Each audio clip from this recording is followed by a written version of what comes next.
Dans 1 Jean 1,9, nous lisons « Si nous confessons nos péchés, il est fidèle et juste pour nous les pardonner et nous purifier de toute iniquité. » Il est possible que vous l'ayez beaucoup attristé, mais si vous revenez avec une réelle repentance, si vous confessez vos péchés et croyez de tout votre cœur que le Seigneur Jésus-Christ s'est chargé de la condamnation et du châtiment que vous avez encouru pour toutes vos transgressions et même pour vos pensées, qu'il a versé son sang précieux pour vous purifier et vous garder absolument indemne de toute souillure, alors à l'instant même où vous croyez vous êtes pardonné.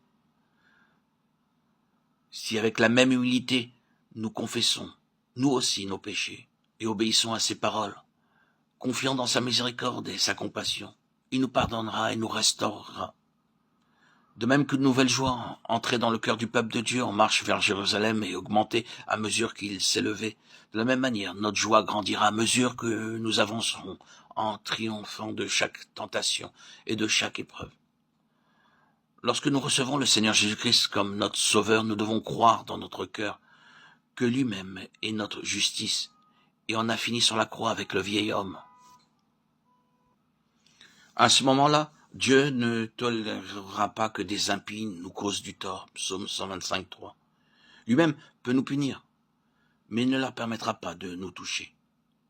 Nombre 23, 1-9 nous relate comment le roi Balak avait promis à Balaam une grande récompense s'il maudissait le peuple d'Israël. Bien qu'ils se fussent rebellés contre lui, le Seigneur ne le permit point. Le jour où les Israélites quittèrent l'Égypte sur l'ordre de Dieu, ils avaient aspergé les montants des portes et les linteaux avec le sang de l'agneau immolé. Aux yeux du Seigneur, ils étaient devenus justes malgré leur désobéissance, par l'effusion de ce sang et la foi. Constatez que si Dieu nous punit pour notre sottise et notre désobéissance, il ne souffrira pas que des impies, quels qu'ils soient, nous causent du tort. Ils essaieront d'y parvenir par toutes sortes de manières, mais le peuple de l'Éternel a l'assurance qu'il sera bien protégé. Aucun instrument formé contre toi ne réussira, et toute langue qui se lèvera contre toi en jugement, tu la condamneras. C'est là l'héritage des serviteurs de l'Éternel, et leur justice est de par moi, dit l'Éternel. Ésaïe 54:17. Il est possible que Dieu nous corrige comme un père plein d'affection pour nous rendre participants de sa sainteté, Hébreux 12:9-10, alors que les impies nous manifestent leur haine et leurs inimitiés en essayant de nous causer du tort. Revendiquons la justice de Dieu comme étant la nôtre, et en même temps remercions le Seigneur Jésus pour son sang précieux par lequel nous sommes purifiés. Et disons, Seigneur, nous sommes ton peuple, même si nous t'avons attristé. Nous confessons nos péchés.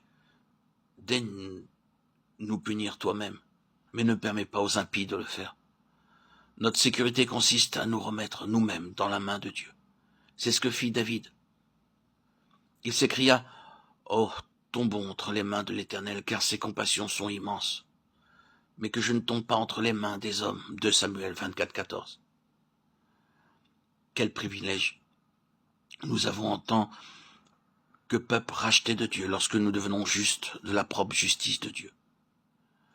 Ceux qui se confient en l'Éternel sont comme la montagne de Sion, qui ne chancelle pas.